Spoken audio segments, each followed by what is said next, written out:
We can find the Christmas story in the Bible.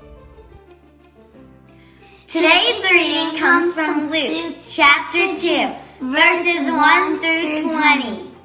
And it's presented by our friends from Faith Trek at All Saints Lutheran in Wales, Wisconsin.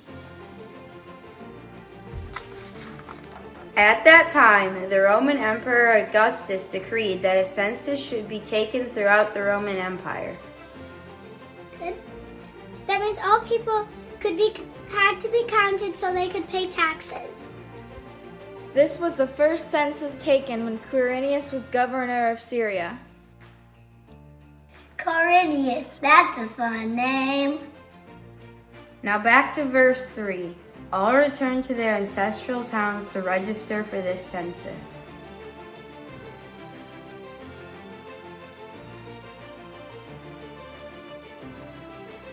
And because Joseph was a descendant of King David, he had to go to Bethlehem in Judea, David's ancient home.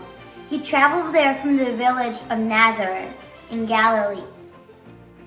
Remember, David was an awesome king back in the Old Testament. He killed a giant, won a lot of battles, and wrote a bunch of psalms. He loved God a lot. Now back to verse 5. He took with him Mary, to whom he was engaged, who was now expecting a child. Now that doesn't sound like a very fun Christmas road trip. Now back to verse 6. And while they were there, the time came for her baby to be born. She gave birth to her firstborn son. She wrapped him snugly in strips of cloth and laid him in the manger, because there was no lodging available for them. That night there were shepherds staying in the fields nearby, guarding their flocks of sheep. Suddenly an angel of the Lord appeared among them, and the radiance of the Lord's glory surrounded them. They were terrified. But the angel reassured them. "Don't be afraid," he said. "I bring you good news that will bring great joy to all the people. The Savior, yes, the Messiah, the Lord has been born today in Bethlehem, the city of David." Messiah means deliverer. God's people were hoping for someone to rescue them from the Romans, but God was sending Jesus the Messiah to save the whole world from sin. Now, back to verse 12. And you will recognize him by this sign. You will find a baby wrapped snugly in strips of cloth, lying in a manger.